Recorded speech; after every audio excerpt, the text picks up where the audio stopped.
ಪ್ರೀತಿಯಿಂದ ಅಪ್ಪಿಕೊಂಡು ಸೇವೆ ನೀಡಿದೆ, ನಿನ್ನ ಪ್ರೀತಿಯಿಂದ ಅಪ್ಪಿಕೊಂಡು ಸೇವೆ ನೀಡಿದೆ.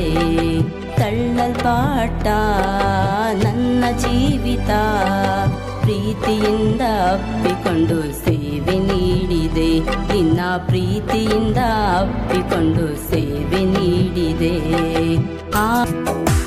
ಯಾವ ರಾಗದಿ ನಿನ್ನ ಸ್ತುತಿಸಲಿ, ಎಲ್ಲ ಸ್ತುತಿಗೂ ನೀನೆ ಯೋಗ್ಯನು.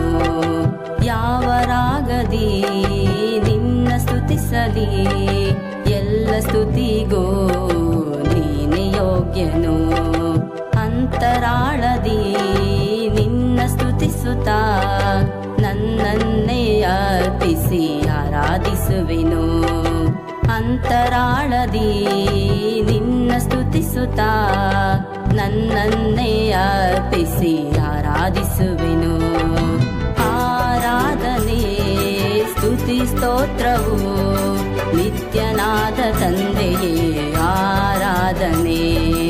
ಆರಾಧನೆ ಸ್ತುತಿ ಸ್ತೋತ್ರವು ನಿತ್ಯನಾದ ತಂದೆಯೇ ಆರಾಧನೆ.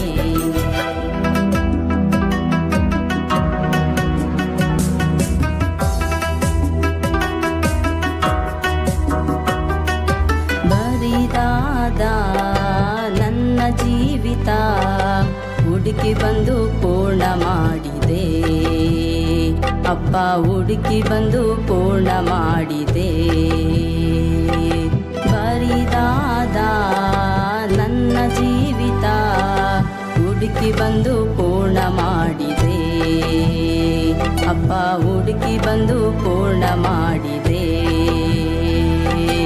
ಆರಾಧನೆ ಸ್ತುತಿ ಸ್ತೋತ್ರವು ನಿತ್ಯನಾದ ತಂದೆಯೇ ಆರಾಧನೆ.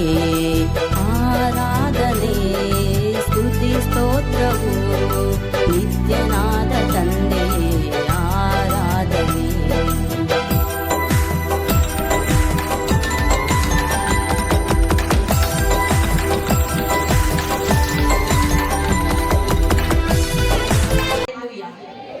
ಅನ್ಯನಾದ ನನ್ನನ್ನು ಹುಡುಕಿ ಬಂದೆ, ಸ್ವಂತ ಮಗನಾಗಿ ಮಾಡಿಕೊಂಡೆ, ವಾಗ್ದಾನಗಳನ್ನು ಮಾಡಿ ನಿನ್ನ ಮಾತನ್ನು ಪೂರೈಸಿದೆ. ಹಾಲೆಲೂಯಾ.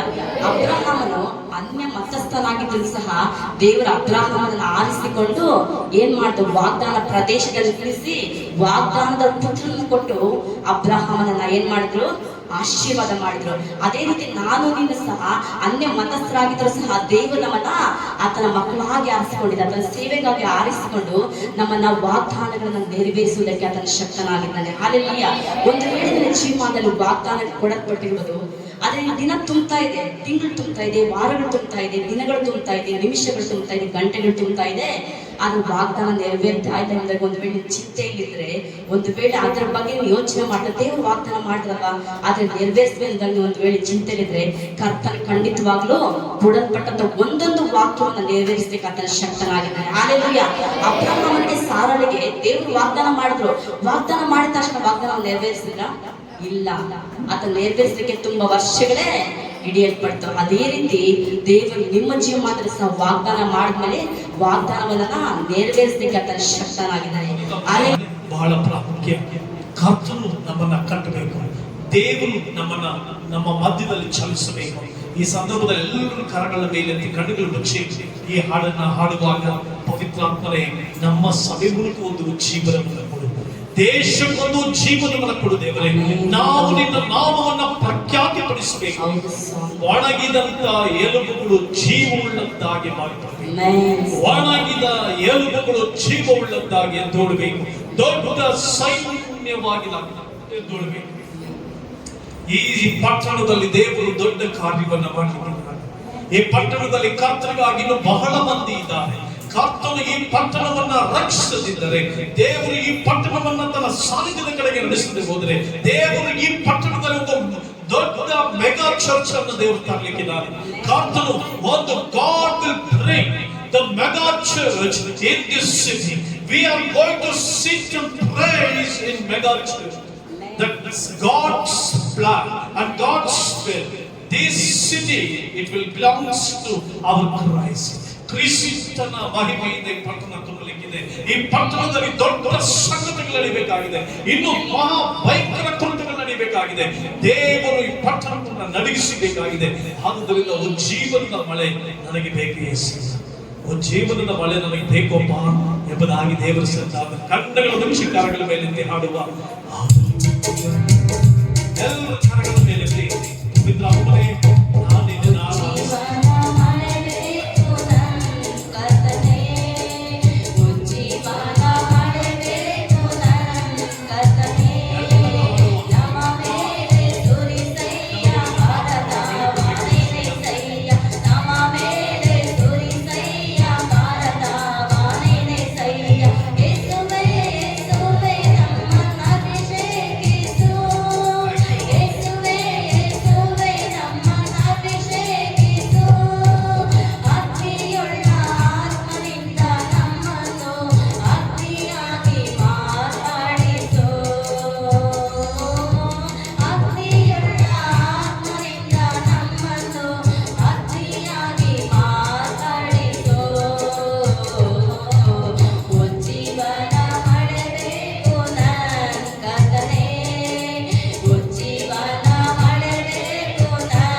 ಒಂದು ಮಹತ್ವವನ್ನು ಅರ್ಥಕೊಂಡು ಮುಂದೆ ಸಾಗಿ ಬರಬೇಕು.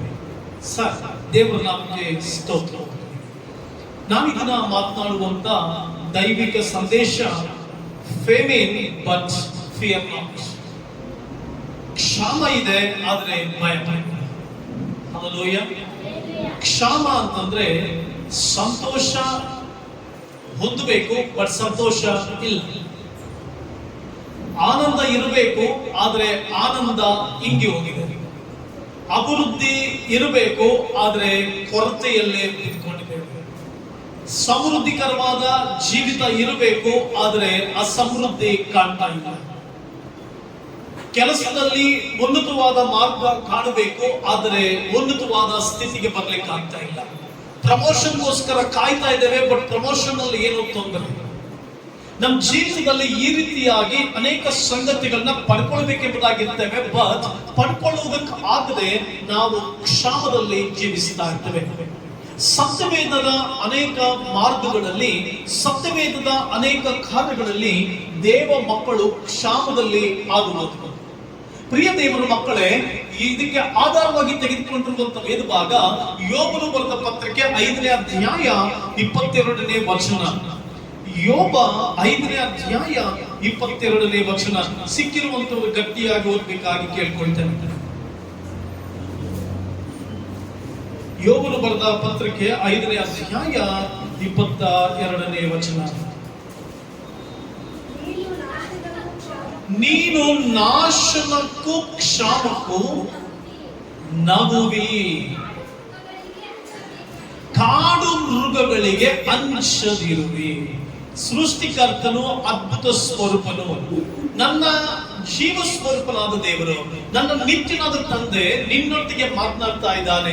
ಆ ದಿನದಲ್ಲಿ ಯೋಬನೊಟ್ಟಿಗೆ ಮಾತನಾಡಿದಂತ ದೇವರು ಯೋಬನೊಟ್ಟಿಗೆ ತನ್ನ ಸ್ಥಿರ ಸಂಕಲ್ಪವನ್ನ ಸ್ಥಿರಪಡಿಸ್ತಾ ಇರುವಂತ ದೇವರು, ಯೋಬನೊಟ್ಟಿಗೆ ತನ್ನ ನಿಯಮವನ್ನ ತಿಳಿಸ್ತಾ ಇರುವಂತ ದೇವರು, ಯೋಬನೊಟ್ಟಿಗೆ ಮಾತನಾಡ್ತಾ ಇರುವಂತ ಅದ್ಭುತವಾದ ದೇವರು ಈ ದಿನ ನಿನ್ನೊಟ್ಟಿಗೆ ಮಾತನಾಡ್ತಾ ಇದ್ದಾನೆ. ನೀನು ಕ್ಷಾಮದಲ್ಲಿಯೂ ನಗುವಿ. ಪ್ರಿಯ ಸಹೋದರ ಸಹೋದರಿ, ನಮ್ಮ ಜೀವಿತದ ದಿನಮಾನಗಳಲ್ಲಿ ನಾವು ಹಾದು ಹೋಗುವಾಗ ಕ್ಷಾಮ ಅನ್ನುವಂಥದ್ದು ಅನ್ಎಕ್ಸ್ಪೆಕ್ಟೆಡ್ ಆಗಿನೋ ಅಥವಾ ಎಕ್ಸ್ಪೆಕ್ಟೆಡ್ ಆಗಿನೋ ನಮ್ಮ ಜೀವಿತದಲ್ಲಿ ಬರೋದಿಲ್ಲ. ಎಷ್ಟೋ ಸಾರಿ ಕಷ್ಟಗಳು ನಾವು ಎಕ್ಸ್ಪೆಕ್ಟ್ ಮಾಡಿದಾಗ ಬರೋದಿಲ್ಲ, ಸಮಸ್ಯೆಗಳು ನಾವು ಎಕ್ಸ್ಪೆಕ್ಟ್ ಮಾಡಿದಾಗ ಬರೋದಿಲ್ಲ, ಕೊರತೆಗಳು ನಾವು ಎಕ್ಸ್ಪೆಕ್ಟ್ ಮಾಡಿದ ಹಾಗೆ ಬರೋದಿಲ್ಲ. ಪ್ರಿಯ ಸಹೋದರ ಸಹೋದರಿ, ಅನ್ಎಕ್ಸ್ಪೆಕ್ಟೆಡ್ ಗೆಸ್ಟ್ ಅಂತಂದ್ರೆ ನಮ್ಮ ಜೀವಿತದಲ್ಲಿ ಸಮಸ್ಯೆಗಳು, ಕ್ಷಾಮವು ಕೂಡ ಎದುರು ನೋಡುವುದರಿಂದ ಬರೋದಿಲ್ಲ. ಎದುರು ನೋಡದೇ ಇರುವಂತ ಸಂದರ್ಭದಲ್ಲಿ ಆಕಸ್ಮಿಕವಾಗಿ ಬಂದೇ ಬರ್ತವೆ. ಅದೇ ರೀತಿ ನಿನ್ನ ಜೀವಿತದಲ್ಲಿ ಕೂಡ ಇವತ್ತು ಯಾವ ವಿಷಯದಲ್ಲಿ ಕ್ಷಾಮವನ್ನ ಅನುಭವಿಸ್ತಾ ಇದೆಯಾ? ನಿನ್ನ ವಿದ್ಯಾಭ್ಯಾಸದ ವಿಷಯದಲ್ಲಿ ಅದ್ಭುತವಾದ ಸ್ಥಾನಕ್ಕೆ ಬರ್ಬೇಕಂತ ಯೋಚನೆ ಮಾಡ್ತಿದ್ದಾಗ ಜ್ಞಾನದ ಕೊರತೆ ಉಂಟಾಗ್ಬೋದು, ಜ್ಞಾನದ ಕ್ಷಾಮ ಉಂಟಾಗಬಹುದು. ನಿನ್ನ ಜೀವಿತದಲ್ಲಿ ಏನೋ ಒಂದು ಉನ್ನತವಾದ ಮಟ್ಟಕ್ಕೆ ನೀನು ಹೋಗ್ಬೇಕಂತ ಯೋಚಿಸುವಾಗ ನೀನು ಕೂಡ ಕ್ಷಾಮದ ಒಂದು ಹಾದಿಯನ್ನ ನೀನು ಹಾದು ಹೋಗ್ತಾ ಇರಬಹುದು. ಯಾವ ಕ್ಷಾಮದಲ್ಲಿ ಇವತ್ತು ನೀನು ಹಾದು ಹೋಗ್ತಾ ಇದೀಯಾ? ಜ್ಞಾನದ ಕ್ಷಾಮವೋ, ನಿನ್ನ ಜೀವಿತದಲ್ಲಿ ಅದ್ಭುತಗಳ ಕ್ಷಾಮವೋ, ನಿನ್ನ ಜೀವಿತದಲ್ಲಿ ಸಮೃದ್ಧಿಯ ಕ್ಷಾಮವೋ, ಅಭಿವೃದ್ಧಿಯ ಕ್ಷಾಮವೋ, ಯಾವ ಕ್ಷಾಮದಲ್ಲಿ ನೀನು ಇವತ್ತು ಹಾದು ಹೋಗ್ತಾ ಇದೀಯಾ? ಕ್ಷಾಮ, it's an unexpected guest. It's always comes when you are not expecting anything.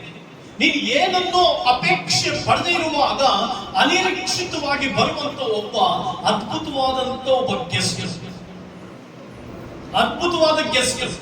ಈ ಕ್ಷಾಮ ನಮ್ಮ ಜೀವಿತದಲ್ಲಿ ಅನೇಕರ ಬದುಕಿನಲ್ಲಿ ಕೆಲವರು ಈ ಕ್ಷಾಮದಲ್ಲಿ ಹಾದು ಹೋಗುವಾಗ ನೋವುಗಳನ್ನ ಅನುಭವಿಸ್ತೇವೆ, ದುಃಖಗಳನ್ನ ಅನುಭವಿಸ್ತೇವೆ, ಪರಿಶ್ರಮಗಳನ್ನ ಅನುಭವಿಸ್ತೇವೆ, ಟೆನ್ಷನ್ಗಳನ್ನ ತೆಗೆದುಕೊಳ್ತೇವೆ, ದುಃಖಿತರಾಗ್ತೇವೆ, ಸೋತು ಹೋಗ್ತೇವೆ, ನಿರಾಶರಾಗಿ ಬಿಡ್ತೇವೆ. ಅನೇಕ ಕಾರ್ಯಗಳ ಜೀವಿತದಲ್ಲಿ ನಡೆದು ಹೋಗ್ಬಿಡ್ತೇವೆ. ಕ್ಷಾಮದಲ್ಲಿ ನಗುವೆ. ಸತ್ಯವೇದದಲ್ಲಿ ಮೊದಲನೆಯ ಕ್ಷಾಮ ರೆಕಾರ್ಡ್ ಆಗುತ್ತೆ.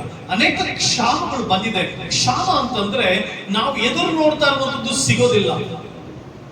ನಾವು ಅದ್ಭುತವನ್ನು ಎದುರು ನೋಡ್ತೀವಿ, ಅದ್ಭುತ ನಡೆಯಲ್ಲ. ನಾವೇನೋ ಸಂತೋಷವನ್ನು ಎದುರು ನೋಡ್ತೀವಿ, ಸಂತೋಷ ಇರಲ್ಲ. ನೆಮ್ಮದಿಯನ್ನು ಎದುರು ನೋಡ್ತೀವಿ, ನೆಮ್ಮದಿ ಸಿಗಲ್ಲ. ಏನೋ ಒಂದು ಅತಿಶಯ ಎದುರು ನೋಡ್ತೀವಿ, ಅತಿಶಯ ನಡೆಯಲ್ಲ. ಅನ್ಎಕ್ಸ್ಪೆಕ್ಟೆಡ್ ಆಗಿ ಎಲ್ಲ ಸಂಗತಿಗಳು ಕೂಡ ಏನಾಗ್ತವೆ, ನಿರ್ಜನ ಪ್ರದೇಶಕ್ಕೆ ಬಂದು ಬಿಡ್ತೇವೆ, ನಿರ್ಜನ ಕಾರ್ಯಗಳಲ್ಲಿ ತೊಡಗಿಬಿಡ್ತೇವೆ.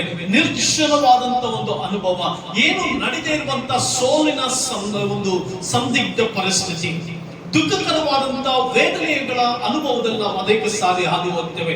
ಪ್ರಿಯ ದೇವರ ಮಕ್ಕಳೇ, ಪ್ರಸಂಗಿಸ್ತಾ ಇರುವಂತ ನನ್ನ ಜೀವಿತದಲ್ಲಿ ಕೂಡ ಅನೇಕ ಕಷ್ಟಗಳು, ಸಂಕಟಗಳು, ಶ್ರಮೆಗಳನ್ನ ಹಾದು ಹೋಗಿ ಈ ಕ್ಷಾಮದಲ್ಲಿ ನಾನು ಕೂಡ ಅನೇಕ ಸಾರಿ ಹಾದು ಹೋಗಿದ್ದೇನೆ. ರೀಸೆಂಟ್ ಆಗಿ 29ನೇ ತಾರೀಕು 30ನೇ ತಾರೀಕು year end, financial closing year, ಆ ಇಯರ್ 30ನೇ ತಾರೀಕು ನನಗೆ ಒಂದು ದೊಡ್ಡ ಕರಾಳ ದಿನ, ಒಂದು ದೊಡ್ಡ ನೋವಿನ ದಿನ, ಒಂದು ಸಮಸ್ಯೆಯ ದಿನ.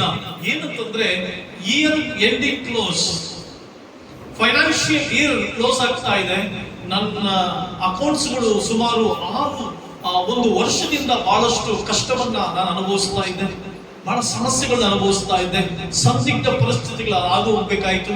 ಇನ್ಕಮ್ ಟ್ಯಾಕ್ಸ್ ಡಿಪಾರ್ಟ್ಮೆಂಟ್ ನ ಕಮಿಷನರ್ ನ ಮೀಟ್ ಮಾಡಬೇಕಾಯ್ತು. ಇಷ್ಟೆಲ್ಲ ಸಂದಿಗ್ಧ ಪರಿಸ್ಥಿತಿಗಳಲ್ಲಿ ಯಾಕೆ ಅಂತ ನೋಡುವಾಗ ನಮ್ಮ ಸಂಸ್ಥೆ, ನಮ್ಮ ಸೇವೆ ಹೆಸರು ಡಿವೈನ್ ಮರ್ಸಿ, ಅಂದ್ರೆ ದೈವಿಕ ಕರುಣೆ. ಒಂದು ಕ್ರಿಶ್ಚಿಯನ್ ರಿಫ್ಲೆಕ್ಟ್ ಆಗುವಂತ ಅಥವಾ ಒಂದು ಕ್ರಿಶ್ಚಿಯನ್ ನೇಮ್ ಅನ್ನ ರಿಫ್ಲೆಕ್ಟ್ ಮಾಡುವಂತ ಒಂದು ಸಂಸ್ಥೆ. ಆ ಸಂಸ್ಥೆಯನ್ನ ನಾನು ನಡೆಸಿಕೊಂಡು ಹೋಗ್ತಿರುವಾಗ ಅನೇಕ ಶ್ರಮೆಗಳು ದಾಟಿ ಬರ್ಬೇಕಾಯ್ತು. ಬಟ್ ಈ ವರ್ಷ 2023 ಫೈನಾನ್ಷಿಯಲ್ ಕ್ಲೋಸ್ ಆಗುವಾಗ 30ನೇ ತಾರೀಕು ನನಗೊಂದು ಶಾಕಿಂಗ್ ನ್ಯೂಸ್ ಬರುತ್ತೆ. ಏನಂತಂದ್ರೆ ನನ್ನ 2 ಅಕೌಂಟ್ಸ್ಗಳು ಕ್ಲೋಸ್ ಆಗುತ್ತೆ. ಹಣವನ್ನ ಹಾಕ್ಲಿಕ್ಕೂ ಆಗ್ತಾ ಇಲ್ಲ, ತೆಗಿಲಿಕ್ಕೂ ಆಗ್ತಾ ಇಲ್ಲ. ಸಂದಿಗ್ಧ ಪರಿಸ್ಥಿತಿ, ಏನ್ ಮಾಡ್ಬೇಕು ಗೊತ್ತಿಲ್ಲ. ಒಂದು ಕರಾಳವಾದ ರಾತ್ರಿ ನಾನು ಏನ್ ಮಾಡ್ಬೇಕಂತ ಯೋಚನೆ ಮಾಡುವಾಗ ಬಹಳ ಟೆನ್ಷನ್ ಆರಂಭ ಆಯ್ತು. ಕಷ್ಟಗಳು ಏನ್ ದೇವ್ರೆ, ಮುಂದೆ ಹೇಗೆ, ನೆಕ್ಸ್ಟ್ 1ನೇ ತಾರೀಕು ಹೇಗೆ, ಎಲ್ಲ ಬ್ಲಾಕ್ ಆಗೋಯ್ತು. ನನ್ನ ಇಡೀ 2 ಅಕೌಂಟ್ ಅನ್ನ ಬ್ಲಾಕ್ ಮಾಡಲಾಯಿತು. ಕೊನೆಗೆ ಆ ಸಂದಿಗ್ಧ ಪರಿಸ್ಥಿತಿಯಲ್ಲಿ ದೇವರನ್ನ ಹುಡುಕ್ಲಿಕ್ಕೆ ಆರಂಭಿಸಿದೆ, ದೇವರನ್ನು ನೋಡ್ಲಿಕ್ಕೆ ಆರಂಭಿಸಿದೆ. ಕರ್ತನೇ, ನನ್ನ ಈ ಸಂದಿಗ್ಧ ಪರಿಸ್ಥಿತಿಯಲ್ಲಿ ನೀನೇ ನನ್ನ ದೇವರು, ನೀನೇ ನನ್ನ ರಾಜ, ನೀನೇ ನನ್ನ ಕರ್ತ. ನನಗೆ ಬರ್ತಕ್ಕಂಥ ಎಲ್ಲ ಹಣ ರಿವರ್ಸ್ ಮತ್ತೆ ಹೋಗ್ತಾ ಇತ್ತು, ಕ್ರೆಡಿಟ್ ಆಗ್ತಾ ಇರಲಿಲ್ಲ. ಸಾಮಾನ್ಯ ಈ ಫೈನಾನ್ಷಿಯಲ್ ಇಯರ್ ಅನ್ನ ಅರ್ಥ ಮಾಡಿಕೊಂಡಿರುವಂತ ಸಭೆ ಒಳಗಡೆ ಇರ್ತಕ್ಕಂಥ ಕೆಲವರು ಜ್ಞಾನವಂತರು, ಬುದ್ಧಿವಂತರಿಗೆ ಸಾಮಾನ್ಯವಾಗಿ ಅರ್ಥ ಆಗುತ್ತೆ. ಕೆಲವು ಹೈಯರ್ ಪ್ರೊಫೈಲ್ ನಲ್ಲಿ ಕೆಲಸ ಮಾಡ್ತಾ ಇರುವಂತ ಜನರಿಗೆ ಅರ್ಥ ಆಗುತ್ತೆ. ನಾನು ಕ್ಷಣ ಮಾತ್ರ ತಲ್ಲಣಿಸು ಹೋದೆ, ಏನ್ ಮಾಡ್ಬೇಕು ಗೊತ್ತಿಲ್ಲ. I was shaking. ಬಟ್ ನನ್ನ ದೇವರು ಸೃಷ್ಟಿಕರ್ತ, ನನ್ನ ದೇವರು ಸಮಸ್ತವನ್ನು ಆಳುವಾತನು. ಆತನು ನನಗೆ ತಕ್ಕ ಮಾರ್ಗವನ್ನು ಬೋಧಿಸುವವನು. ಪ್ರಿಯ ದೇವರ ಮಕ್ಕಳೇ, ನನ್ನ ದೇವರಿಗೆ ಆ ಸಂದರ್ಭದಲ್ಲಿ ಹೇಳಿದೆ, ಸ್ವಾಮಿ, ಎಲ್ಲ ನಿನ್ನ ಕೈನಲ್ಲಿದೆ, ನಿನ್ನ ಹಸ್ತದಲ್ಲಿದೆ, ನಾನು ನಿನ್ನ ಕೈನಲ್ಲಿ ಬರ್ತೇನೆ. ನನಗೆ ಬರ್ತಕ್ಕಂಥ ಎಲ್ಲ ಆಲೋಚನೆಗಳು, ಸಂದಿಗ್ಧ ಸ್ಥಿತಿಗಳು, ಎಲ್ಲವುಗಳನ್ನ ಏನ್ ಮಾಡ್ಬೇಕಂತ ತೋಚದೇ ಇರೋ ಸಂದರ್ಭದಲ್ಲಿ ನಿನ್ನನ್ನೇ ನಾನು ಆಶ್ರಯಿಸಿಕೊಳ್ತೇನೆ. ನನಗೆ ಎಷ್ಟು ಜ್ಞಾನ ಇದೆ ಎಲ್ಲವನ್ನ ತೆಗೆದು ನಾನು ಡಸ್ಟ್ಬಿನ್ ಆಗ್ತೇನೆ. ನನ್ನ ಜ್ಞಾನವನ್ನ, ನನ್ನ ಶಕ್ತಿಯನ್ನ, ನನ್ನ ಬಲವನ್ನ, ನನಗಿರ್ತಕ್ಕಂಥ ಟ್ಯಾಲೆಂಟ್ಸ್ ಗಳನ್ನ ಎಲ್ಲವನ್ನ ತೆಗೆದು ಬಿಸಾಕಿ ಈಗ ನಾನು ನಿನ್ನ ಮುಖವನ್ನು ಮಾತ್ರ ನೋಡ್ತೇನೆ. I will seek your face. ಪ್ರಿಯ ಸಹೋದರ ಸಹೋದರಿ, ಯಾಕೆ ಹೇಳಿದೆ ಅಂತಂದ್ರೆ, ಸೇವಕನಾದ ನನ್ನ ಜೀವನದಲ್ಲಿ ಕೂಡ ಅನೇಕ ಸಂದಿಗ್ಧ ಪರಿಸ್ಥಿತಿಯಲ್ಲಿ ಹಾದು ಹೋದಾಗ ದೇವರನ್ನೇ ಹುಡುಕಿದ್ದೇನೆ, ದೇವರನ್ನೇ ಸ್ತುತಿಸಿದ್ದೇನೆ, ಆತನನ್ನೇ ಘನಪಡಿಸಿದ್ದೇನೆ. ಇವತ್ತು ನೀನು ಯಾವ ಕ್ಷಾಮದಲ್ಲಿ ಹೋಗ್ತಾ ಇದೀಯಾ? ಮನೆ ಕಟ್ಟಬೇಕು ಅನ್ಕೊಳ್ತಾ ಇದೀಯಾ, ಬಟ್ ಕಟ್ಲಿಕ್ಕೆ ಆಗ್ತಾ ಇಲ್ಲ. ಯಾವುದೋ ನಿನ್ ಲೈಫ್ ನಲ್ಲಿ ಏನೋ ಸಾಧನೆ ಮಾಡ್ಬೇಕು ಅನ್ಕೊಳ್ತಾ ಇದೆಯಾ, ಸಾಧನೆ ಮಾಡ್ಲಿಕ್ಕೆ ಆಗ್ತಾ ಇಲ್ಲ. ಏನೋ ಅಚೀವ್ ಮಾಡ್ಬೇಕಂತ ಹೋಗ್ತಾ ಇದೆಯಾ, ಅಚೀವ್ ಮಾಡ್ಲಿಕ್ಕೆ ಆಗ್ತಾ ಇಲ್ಲ. ಎಜುಕೇಶನ್ ಅಲ್ಲಿ ಒಂದು ಉನ್ನತವಾದ ಮಟ್ಟಕ್ಕೆ ಹೋಗ್ಬೇಕು ಅನ್ಕೊಳ್ತಾ ಇದೆಯಾ, ಎಜುಕೇಶನ್ ಅಲ್ಲಿ ಮುಂದುವರಿಲಿಕ್ಕೆ ಆಗ್ತಾ ಇಲ್ಲ. ನೀನ್ ಎಲ್ಲ ಹೋಗಿ ರೀಚ್ ಆಗ್ಬೇಕು ಅನ್ಕೊಳ್ತಾ ಇದೆಯಾ, ಡಿಸ್ಟರ್ಬೆನ್ಸ್ ಜಾಸ್ತಿ ಆಗ್ತಾ ಇದೆ.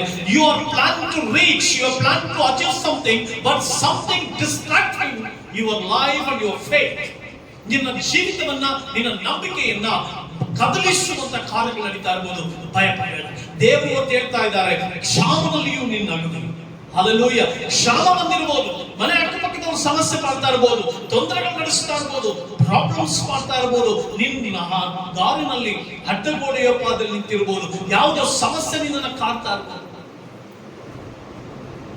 Maybe one problem, it is distracting your faith, it's distracting your courage, it's distracting, maybe it's distracting your joy. Do not fear. God will do great things in your life. Maybe you're facing famine in your life. On your way, maybe you're facing famine. Do not fear. Don't give up. Today, God is speaking to you that I will make a way when you're going through famine. Do not fear. That's what God's promise to you and to your family. ಪ್ರಿಯ ಸಹೋದರ ಸಹೋದರಿ, ಕರ್ತನು ನಿನ್ನೊಂದಿಗೆ ಮಾತನಾಡ್ತಾ ಇದ್ದಾನೆ. ಭಯಪಡಬೇಡ, ನಿರಾಶರಾಗಬೇಡ, ನಂಬಿಕೆಯಿಂದ ಮುಂದೆ ಸಾಗು. ಯಾವ ಕ್ಷಾಮ ನಿಮ್ಮ ಜೀವಿತದಲ್ಲಿ, ಕುಟುಂಬದಲ್ಲಿ ಇದೆಯೋ, ಫೈನಾನ್ಷಿಯಲ್ ಕ್ಷಾಮ ಇರ್ಬೋದು, ಕುಟುಂಬದಲ್ಲಿ ಕ್ಷಾಮ ಇರ್ಬೋದು, ಆರೋಗ್ಯದಲ್ಲಿ ಕ್ಷಾಮ ಇರ್ಬೋದು, ಯಾವ್ದ್ರಲ್ಲಿ ಕ್ಷಾಮ ಇದೆಯೋ ಭಯಪಡಬೇಡ. ಕರ್ತನು ಈ ಜೀವಿತವನ್ನ ಕಟ್ಟಲಿಕ್ಕಿದ್ದಾನೆ. ಮೊಟ್ಟ ಮೊದಲ ಕ್ಷಾಮ ಸತ್ಯವೇದದಲ್ಲಿ ರೆಕಾರ್ಡ್ ಆಗಿದ್ದು ಆದಿಕಾಂಡ 12ನೇ ಅಧ್ಯಾಯ 10ನೇ ವಚನ. ಸತ್ಯವೇದದಲ್ಲಿ the first time the famine was recorded in the Bible, in the book of Genesis chapter 12.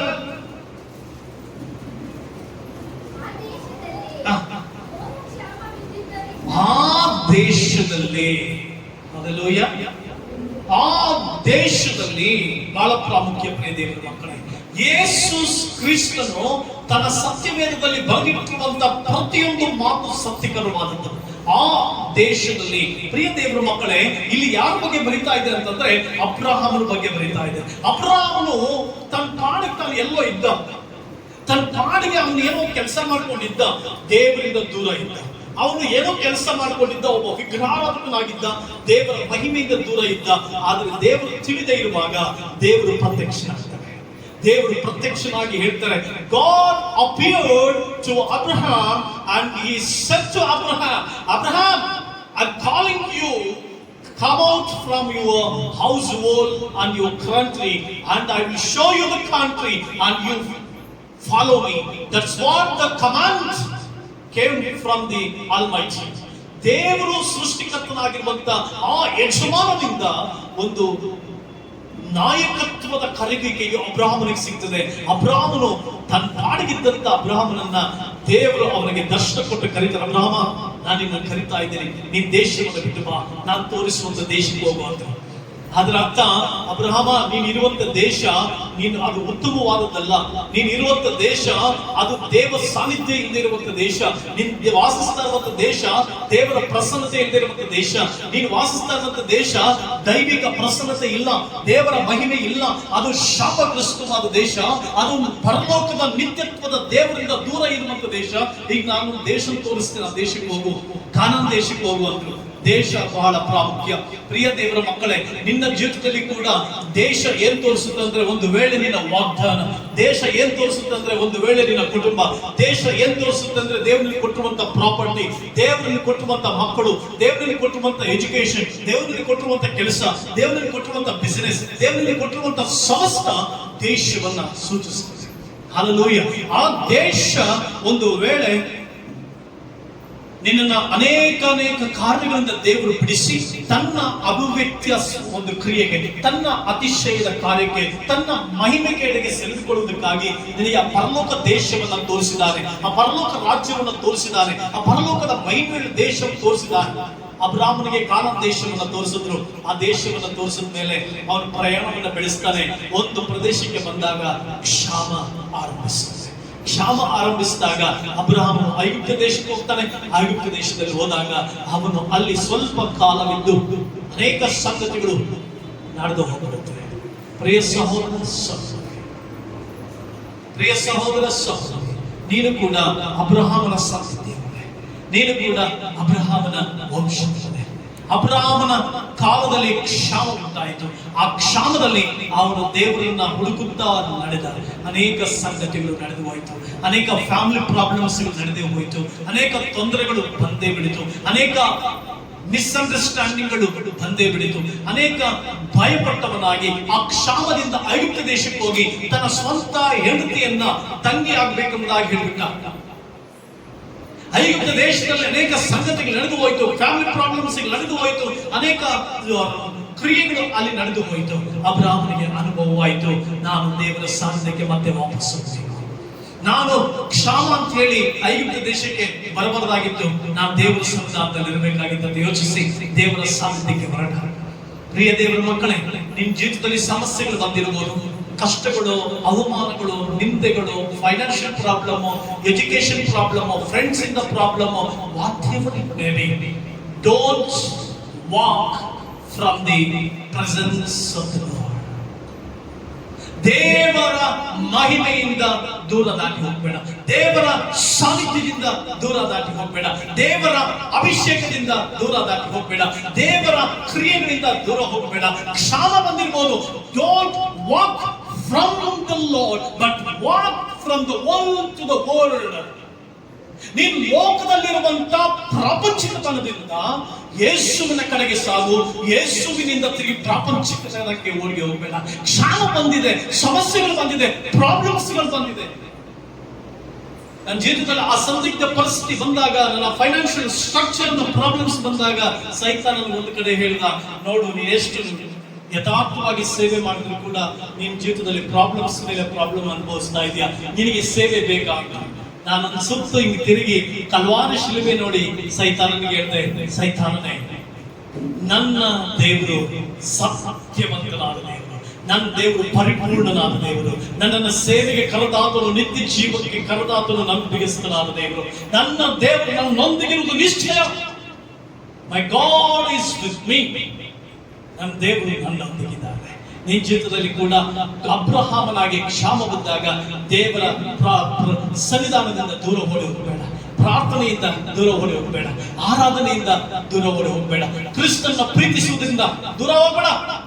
ದೇವರ ಸಮ್ಮುಖಕ್ಕೆ ಬಾ. ಲೋಕವನ್ನ ಮರೆತು ದೇವರ ಸಾನ್ನಿಧ್ಯಕ್ಕೆ ಬಾ. ಲೋಕವನ್ನ ಮರೆತು ದೇವರ ಪ್ರಸನ್ನತೆ ಕಡೆಗೆ ಬಾ. ಲೋಕವನ್ನ ಮರೆತು ದೇವರ ಸಮ್ಮುಖಕ್ಕೆ ಬಾ. ಹಲ್ಲೆಲೂಯಾ. ಈ ದಿನಗಳಲ್ಲಿ ಅನೇಕರು ಆ ಕ್ಷಾಮ ಅಂದ್ರೆ ಸಂದಿಗ್ಧ ಪರಿಸ್ಥಿತಿ, ಕಷ್ಟಗಳು, ಸಂಕಟಗಳು, ಶ್ರಮೆಗಳು ಇವೆಲ್ಲ ಬರುವಾಗ, ನಾವು ಅವಮಾನಗಳು ಬರುವಾಗ, ನಿಂದೆಗಳು ಬರುವಾಗ ದೇವರಿಂದ ಸ್ವಲ್ಪ ದೂರವಾಗಿ ಅಯ್ಯೋ ಯಾಕೆ ದೇವ್ರೆ ಅಂತ ಕೇಳ್ತೀವಿ. ಬಟ್ ಆ ರೀತಿ ಕೇಳಬೇಡ. ದೇವರ ಸಮೀಪ ಬಂದು ದೇವರಿಗೆ ಹೇಳು, ನೀನು ಪರಿಪೂರ್ಣನಾದ ದೇವರು. Hallelujah. Lord, you are a perfect God. ನನ್ನ ದೇವರು ಯಾರಮ್ಮ? ನನ್ನ ದೇವರು ಯಾರು? ಕೆಲವು ಸಾರಿ ನಮ್ಮ ಮನಸ್ಸಿರುತ್ತೆ, ಯಾಕೆ ಏಸಪ್ಪ ಪ್ರೇಯರ್ ಮಾಡ್ಬೇಕು, ಇಷ್ಟೆಲ್ಲ ಕಷ್ಟ, ಯಾಕೆ ಏಸಪ್ಪ ಪ್ರೇಯರ್ ಮಾಡ್ಬೇಕು, ಏಸಪ್ಪ ಮೇಲೆ ಸ್ವಲ್ಪ ಕೋಪ ಮಾಡ್ಕೊಂಡಿರ್ತೀವಿ. ನಮ್ಮ ಮನೇಲಿ ಒಬ್ಳಿದ್ದಾಳೆ, ಸಣ್ಣ ಕೋಪ ಮಾಡ್ಕೊಂಡು ಹಿಂಗೆ ಹೋಗ್ತಾ ಇರ್ತಾಳೆ. ನಾನು ಅವಳಿಂದ ಹೋಗ್ಬೇಕು, ಹಿಂಗೆ ಹೋಗ್ತಾ ಇರ್ತಾಳೆ ಸ್ಟ್ರೈಟ್ ಆಗಿ. ಅವಳು ಕೋಪ ಬಂದಾಗ ಹೆಂಗ್ ಹೋಗ್ತಾಳೆ ಹೇಳಿ? ಮಾತಾಡಿಸ್ತಾ ಇದ್ರು, ಹೋಗ್ತಾ ಇರ್ತಾಳೆ. ನಾನು ಅವಳಿಂದ ಹೋಗ್ಬೇಕು, ಮೆಲ್ಲಗೆ ಹೋಗ್ಬೇಕು. ಎಷ್ಟೋ ಜನರು ದೇವರಿಂದ ದೂರ ಹೋಗ್ತಾ ಇದ್ದಾರೆ, ಎಷ್ಟೋ ಜನ ದೇವರ ಪ್ರಶಂಸೆ ದೂರ ಹೋಗ್ತಾ ಇದ್ದಾರೆ. ದೇವರು ಚಲಿಸುವಾಗ ದೇವರಿಂದ ಹೆಜ್ಜೆ ಹಾಕು. ದೇವರಿಂದ ದೂರ ಹೆಜ್ಜೆ ಹಾಕ್ಬೇಡ, ದೇವರೊಂದಿಗೆ ಹೆಜ್ಜೆ ಹಾಕು. Hallelujah, hallelujah. ಹಂಗೆ ನಾವು ದೇವರೇ ಹೋಗಿ ದೇವರೇ ಯಾಕೆ ಪ್ರಾರ್ಥನೆ ಮಾಡ್ಬೇಕು?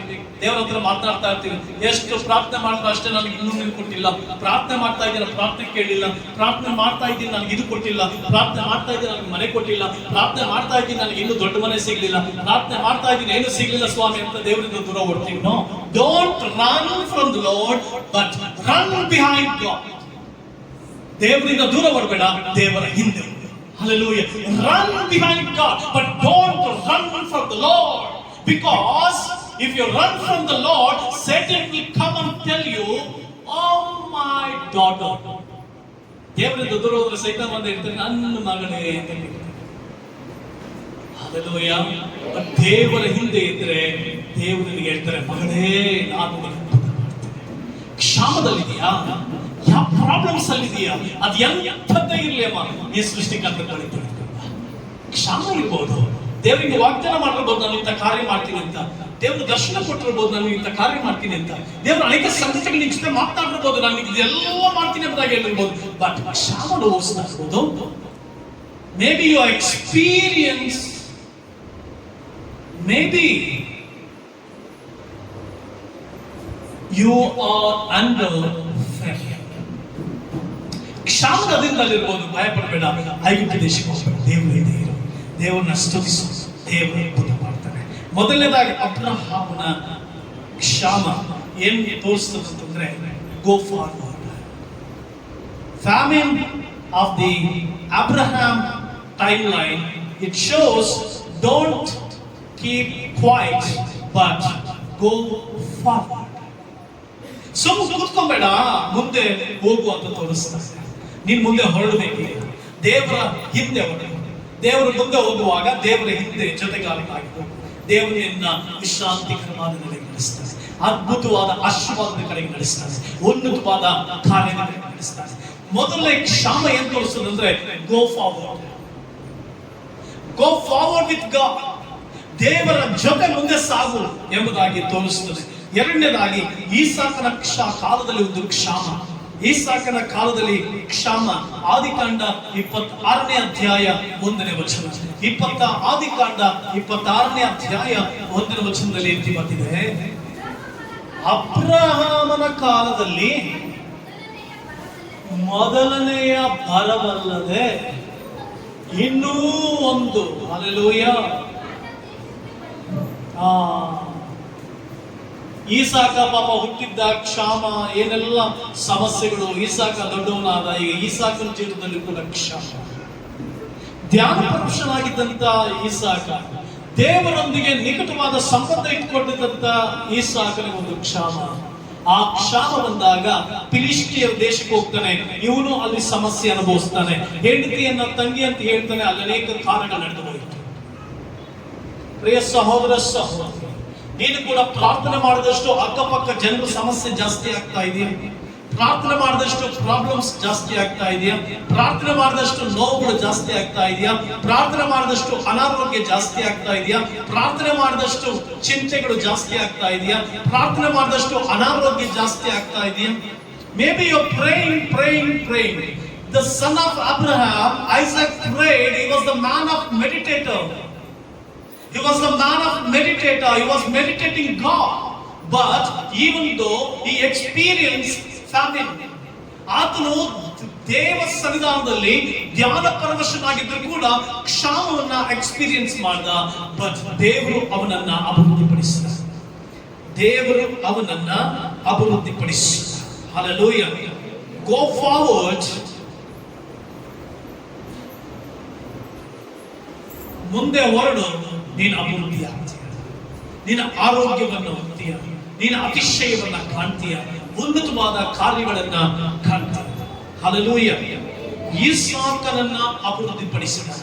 ಕ್ಷಾಮ ಕೆಲವು ಸಾರಿ ಅನೇಕ ವಿಧಾನಗಳಲ್ಲಿ ನಮಗೆ ಬರ್ತದೆ, ಅನೇಕ ಪಾಠಗಳನ್ನ ಕಲಿಸಿ ಹೋಗ್ತದೆ, ಅನೇಕ ಆಲೋಚನೆಗಳು ನಮಗೆ ಕೊಡ್ತದೆ, ಅನೇಕ ಪಾಠಗಳು ನಮ್ಮ ಜೀವಿತದಲ್ಲಿ ಕಲಿಸಿ ಮುಂದೆ ಹೋಗುತ್ತೆ. ಕ್ಷಾಮ ಕೆಲವು ಸಾರಿ ನಮ್ಮ ಅವಿಧೇಯತೆಯಿಂದ ಕ್ಷಾಮ ಬರ್ಬೋದು,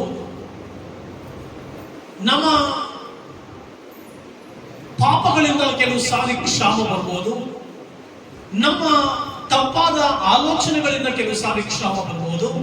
ಸರಿಯಾದ ಆಲೋಚನೆಗಳನ್ನ ನಾವು ತಿಳಿದುಕೊಂಡು ಮುಂದೆ ಸಾಗುವುದಕ್ಕಾಗದೆ ಇರುವಾಗ ನಾವು ಕೂಡ ಕ್ಷಾಮವನ್ನ ಅನುಭವಿಸಬಹುದು. ಬಟ್ ನೀವು ಯಾವುದೇ ಕ್ಷಾಮದಲ್ಲಿರು, ನೀವು ದೇವರ ಮುಂದೆ ಬಂದು ಭಯಭಕ್ತಿಯಿಂದ ಆತನ ಬಳಿ ಕ್ಷಮಾಪಣೆ ಕೇಳಿ ಆತನನ್ನ ಕೂಗಿದಾಗ ಆತ ನಿಮ್ಗೆ ಸಹಾಯ ಮಾಡ್ತಾನೆ. ಏಸಾಕನಿಗೆ ಒಂದು ಕ್ಷಾಮ, ಏನ್ ಮಾಡ್ಬೇಕು ಗೊತ್ತಿಲ್ಲ. ಫಿಲಿಷ್ಟಿಯ ದೇಶಕ್ಕೆ ಹೋಗ್ತಾನೆ, ಅಲ್ಲಿಯೂ ಕೂಡ ದ್ವೇಷ, ಅಸೂಯೆ, ಜಗಳಗಳನ್ನೇ ನೋಡ್ತಾನೆ. ಅದಾದ ಮೇಲೆ ದೇವರು ಅವನಿಗೆ ರೇಬೋತನ್ನು ಆರಂಭಿಸ್ತಾರೆ. ರೇಬೋತ್ ಆರಂಭಿಸಿದ ಮೇಲೆ ಅಭಿವೃದ್ಧಿ ಆಗ್ತಾನೆ.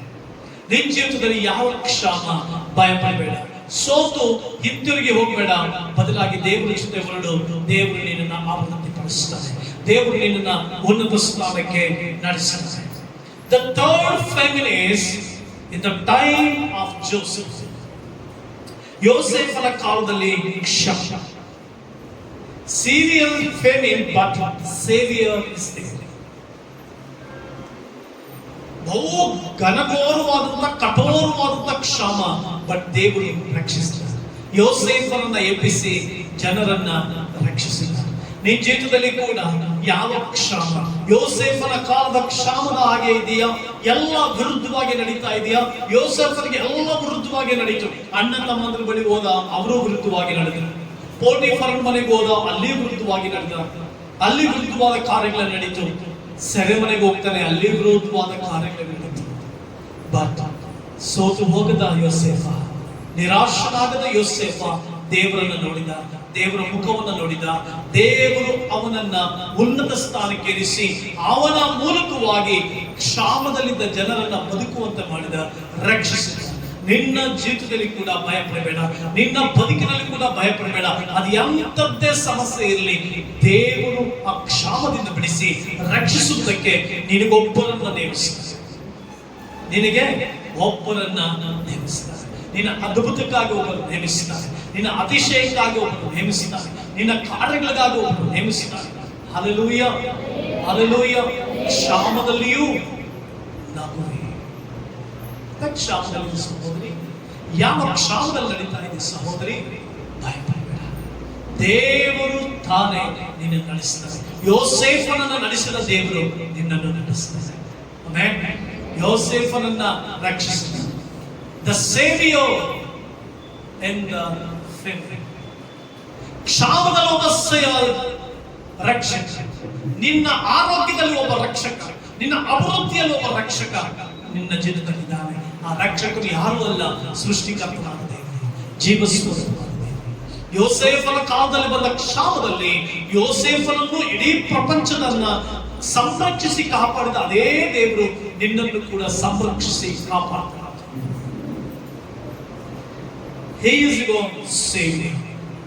ನವೋಮಿ ಕಾಲದಲ್ಲಿ ಕ್ಷಾಮ ಒದಗಿಸಿದ, ಯೋಸೇಫನ ಕಾಲದಲ್ಲಿ ಬಂದ ಕ್ಷಾಮದಲ್ಲಿ ದೇವರು ಎಲ್ಲ ಜನಾಂಗಗಳನ್ನ ಪ್ರೊಟೆಕ್ಟ್ ಮಾಡಿದ, ರಕ್ಷಕನಾಗಿ ಕಾಪಾಡಿದ.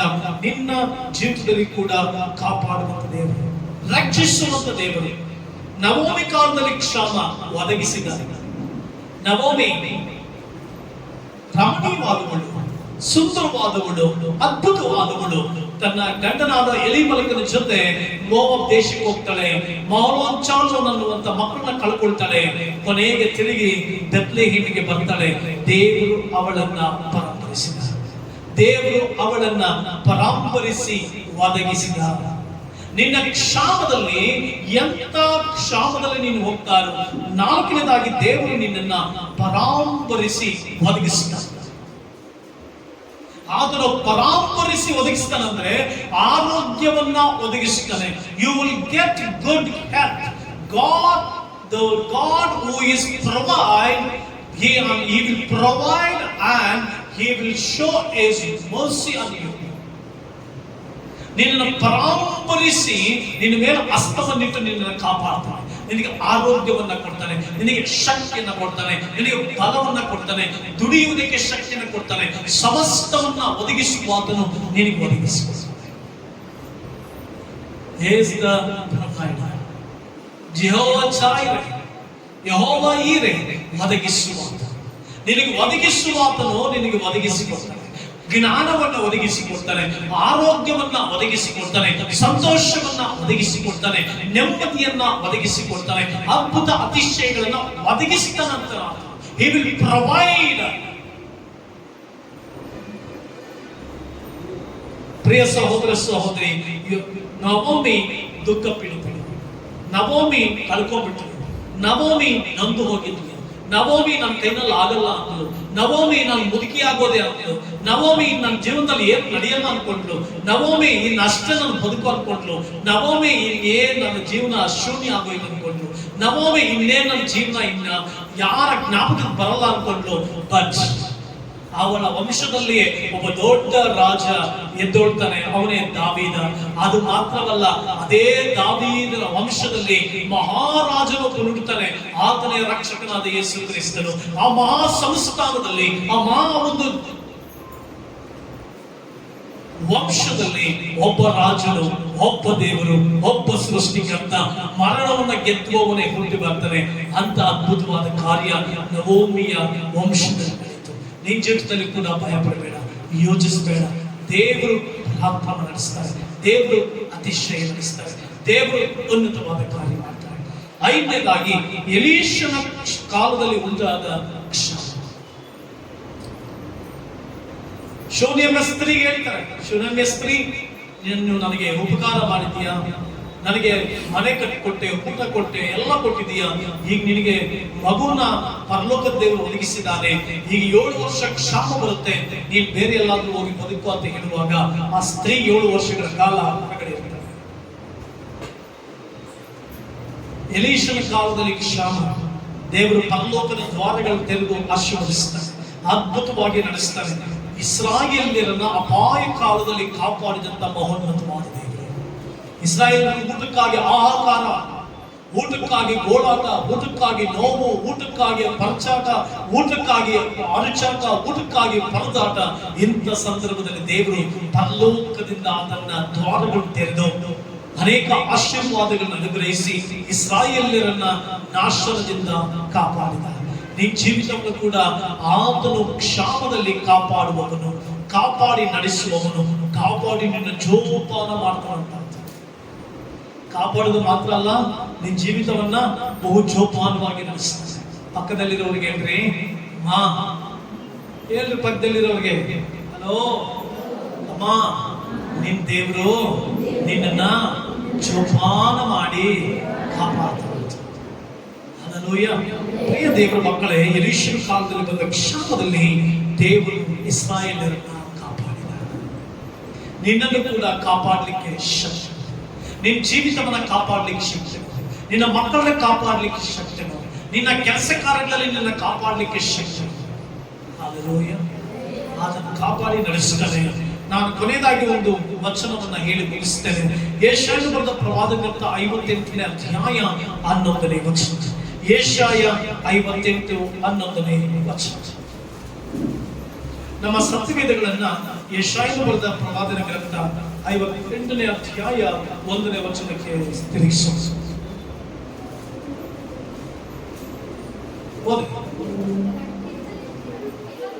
ಯೆಶಾಯ 58:11. ಯೆಹೋವನು ನಿಮ್ಮನ್ನು ನಿತ್ಯವೂ ನಡೆಸುತ್ತಾನೆ. ಹಲ್ಲೆಲೂಯಾ. ಮರುಭೂಮಿ ಅಂತ ತೋರಿಸುತ್ತೆ, ಕ್ಷಾಮ ಅಂತ ತೋರಿಸುತ್ತೆ. ಕ್ಷಾಮದಲ್ಲಿಯೂ ನಿಮ್ಮ ಆತ್ಮವನ್ನು ತೃಪ್ತಿಗೊಳಿಸಿ ನಿಮ್ಮ ಎಲುಬುಗಳಿಗೆ ಸಸಾರವನ್ನುಂಟು ಮಾಡುವನು. ನೀವು ದಪ್ಪಾದ ತೋಟಕ್ಕೂ ನೀರಿಗೆ ಮೋಸವಿಲ್ಲದ ಬುಗ್ಗೆಗೂ ಸಮ. Don't fear about famine. It may be your education, it may be your finance, it may be your health, it may be your peace, it may be your joy, it may be related to your heart. Do not fear, not worry, not to worry. Keep your faith on God. God will bring you out from the faith. ದೇವರು ನಿನ್ನನ್ನ ಆ ಕ್ಷಾಮದಿಂದ ಹೊರಗಡೆ ತಂದು ಸಸಾರವಾಗುವಂತೆ ಮಾಡಿ ಆಶೀರ್ವದಿಸಿ ಅದ್ಭುತವಾಗಿ ನಡೆಸ್ತಾರೆ. ಕರ್ತನ ಮಹಿಮೆ ಒಟ್ಟಿಗಿರಲಿ, ದೇವರ ಸಾನ್ನಿಧ್ಯ ಒಟ್ಟಿಗಿರಲಿ, ಕರ್ತನ ಮಹಿಮೆ ಈ ವಾಕ್ಯಗಳ ಮೂಲಕ ಇರಲಿ. ಕರ್ತನು ನಿನ್ನನ್ನು ಕ್ಷಾಮದಿಂದ ಬಿಡಿಸಿ ಸುಖಾವಸ್ಥೆಗೆ ನಡೆಸಿ, ಅಭಿವೃದ್ಧಿ ಕಡೆಗೆ ನಡೆಸಿ, ಆರೋಗ್ಯದ ಕಡೆಗೆ ನಡೆಸಿ, ಆಶೀರ್ವಾದದ ಕಡೆಗೆ ನಡೆಸಿ, ನೀನು ತಂಪಾದ ತೋಟಕ್ಕೂ ನೀರಿಗೆ ಮೋಸವಿಲ್ಲದ ಬುಗ್ಗೆಗೂ ಸಮಾನವಾಗುವಂತೆ ಮಾಡಿ ಆಶೀರ್ವದಿಸಲಿ. ಈ ವಾಕ್ಯಗಳ ಮೂಲಕ ತಾನು ನಿಮ್ಮ ಮಧ್ಯದಲ್ಲಿ ಕ್ರಿಯೆಗಳನ್ನು ಅದ್ಭುತಗಳು ನಡೆಸಿ ಶ್ರೇಷ್ಠ ಸಂಗತಿಗಳ ಮಾಡಲಿ ಎಂಬುದಾಗಿ ಆಶಿಸ್ತಾ ನಾನು ನಿಮ್ಮೆಲ್ಲರನ್ನ ಆತನ ವಾಕ್ಯದ ಮೂಲಕ ಸಂಬೋಧಿಸುತ್ತಾ ಆ ಪರಲೋಕ ದೇವರು ನಿಮ್ಮನ್ನು ಆಶೀರ್ವದಿಸಲಿ ಎಂಬುದಾಗಿ ನಾನು ದೇವರಲ್ಲಿ ಬೇಡುತ್ತಾ ನನ್ನ ಪ್ರಸಂಗವನ್ನು ಮುಗಿಸ್ತೇನೆ. God bless you.